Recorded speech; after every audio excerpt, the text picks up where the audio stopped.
بسم اللہ الرحمن الرحیم۔ اس سبق کے اندر نماز کے فرائض کے بارے میں بیان کیا جائے گا، یعنی فرائض کے بارے میں کچھ سوالات بیان کیے جائیں گے اور اس سبق کے اندر ان کے جواب بھی دیے جائیں گے۔ سوال: نماز میں کتنی چیزیں فرض ہیں؟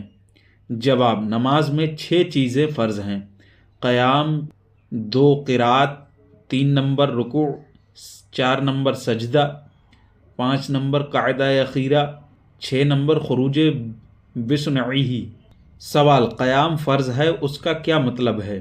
جواب: اس کا مطلب یہ ہے کہ کھڑے ہو کر نماز ادا کرنا ضروری ہے، تو اگر کسی نے بغیر عذر بیٹھ کر نماز پڑھی تو نہ ہوئی، خواہ عورت ہو یا مرد۔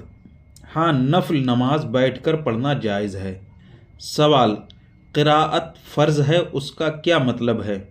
جواب: اس کا مطلب یہ ہے کہ فرض کی 2 رکعتوں میں اور وتر سنت اور نفل کی ہر رکعتوں میں قرآن شریف پڑھنا ضروری ہے، تو اگر کسی نے ان میں قرآن نہ پڑھا تو نماز نہ ہوگی۔ سوال: قرآن مجید آہستہ پڑھنے کا ادنیٰ درجہ کیا ہے؟ جواب: آہستہ پڑھنے کا ادنیٰ درجہ یہ ہے کہ خود سنے، اگر اس قدر آہستہ پڑھا کہ خود نہ سنا تو نماز نہ ہوگی۔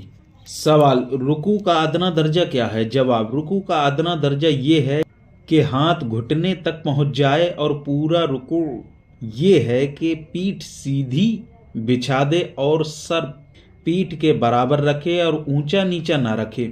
سوال: سجدہ کی حقیقت کیا ہے؟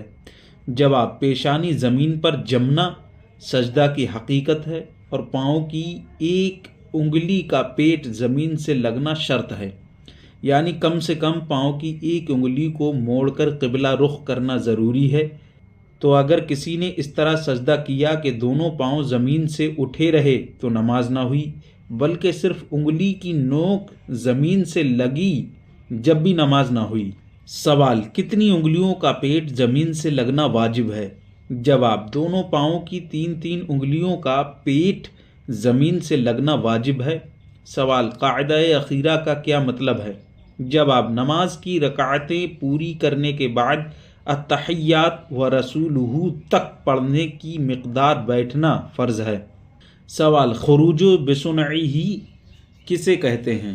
جواب: قاعدہ اخیرہ کے بعد نماز کو توڑ دینے والا کوئی کام قصداً کرنے کو خروج بسنعہ کہتے ہیں، لیکن سلام کے علاوہ کوئی دوسرا نماز کو توڑ دینے والا کام قصداً پایا گیا تو نماز کا دوبارہ پڑھنا واجب ہے۔